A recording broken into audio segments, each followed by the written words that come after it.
Hello दोस्तों। तो कैसे हैं आप सब। Welcome to back my YouTube channel learning life. आज हम फिजिक्स 1 का पार्ट 2 लेकर आए हैं। इसमें VVI सब्जेक्टिव क्वेश्चन है जो एग्ज़ाम में काफ़ी पूछा जाता है। तो चलिए आज हम क्वेश्चन नंबर 4 करेंगे। इससे पहले भी हम 3 क्वेश्चन अपलोड कर चुके हैं जो आप जाके वीडियो को देख सकते हैं। सबसे क्वेश्चन नंबर 4 है, तो इसका होगा define kinetic energy and potential energy with example. इसका क्वेश्चन क्या है? पहला, define kinetic energy and potential energy. कह रहा है डिफाइन काइनेटिक एनर्जी और पोटेंशियल एनर्जी को डिफाइन करें और विथ एग्जांपल के साथ करें। तो काइनेटिक एनर्जी, इसका आंसर होगा the energy positive by a body by virtual of its motion is known as kinetic energy. जब कोई वस्तु होता है तो क्या होता है? अस्थिर अवस्था में होता है। मान लीजिए ये पेंसिल है, ठीक, ये अभी स्थिर है। अगर इसको कोई बाहर से कोई फोर्स, इसको अगर एक्सटर्नल, इसको जब फोर्स इस पर लगाता है, कोई फोर्स जिससे बाहर लगता है, तो क्या होता है? ये एक स्थान से दूसरे स्थान चेंज हो जाता है। तो उसे ही काइनेटिक एनर्जी कहते हैं। इसका यूनिट होता है जूल। और इसका फॉर्मूला होता है half mv²। Example, a person walking. और कोई व्यक्ति क्या होता है? एक स्थान से दूसरे स्थान चल के जाता है, तो भी काइनेटिक एनर्जी में। ए थ्रो बेसबॉल। और कोई बेसबॉल को हम थ्रो करते हैं तो भी क्या है? काइनेटिक एनर्जी में है। पोटेंशियल एनर्जी किसे कहते हैं? जब कोई पोटेंशियल, ये क्या करता है? एकदम कोई भी एनर्जी को स्टोर करता है, खुद के अंदर क्या करता है? स्टोर करता है। It is the energy positive by a body due to its position और condition. It is the same as store energy. क्या करता है? एनर्जी को स्टोर करता है। इसका फॉर्मूला है mgh। P E is equal to potential energy equal to mgh। Example, a stressed और कंप्रेस्ड स्प्रिंग। कोई स्प्रिंग को खींचते हैं या उसे दबाते हैं तो क्या है? उसका एग्जाम्पल हो जाएगा पोटेंशियल एनर्जी का है।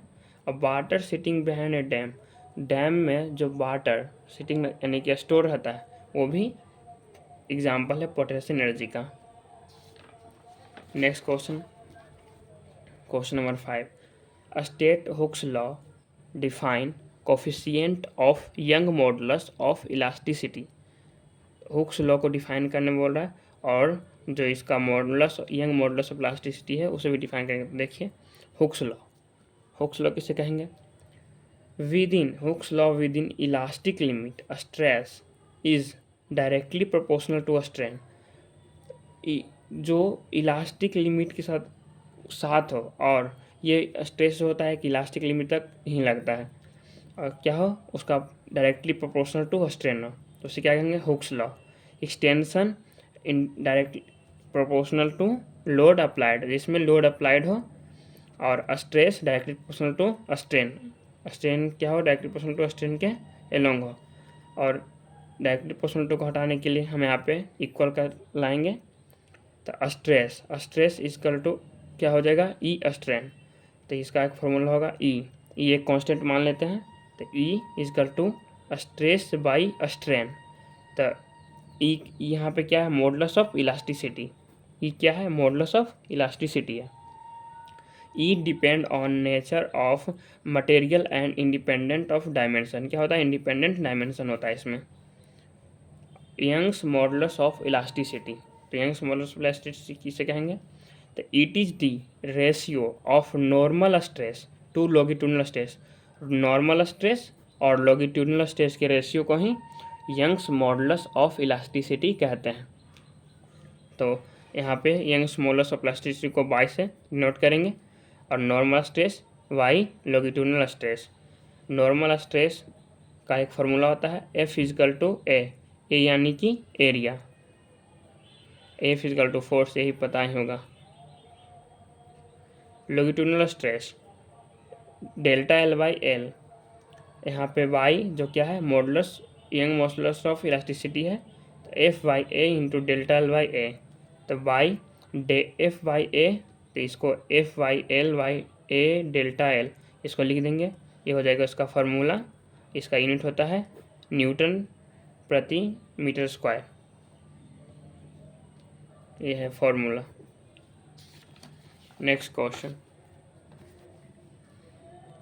Explain centripetal and centrifugal force with example.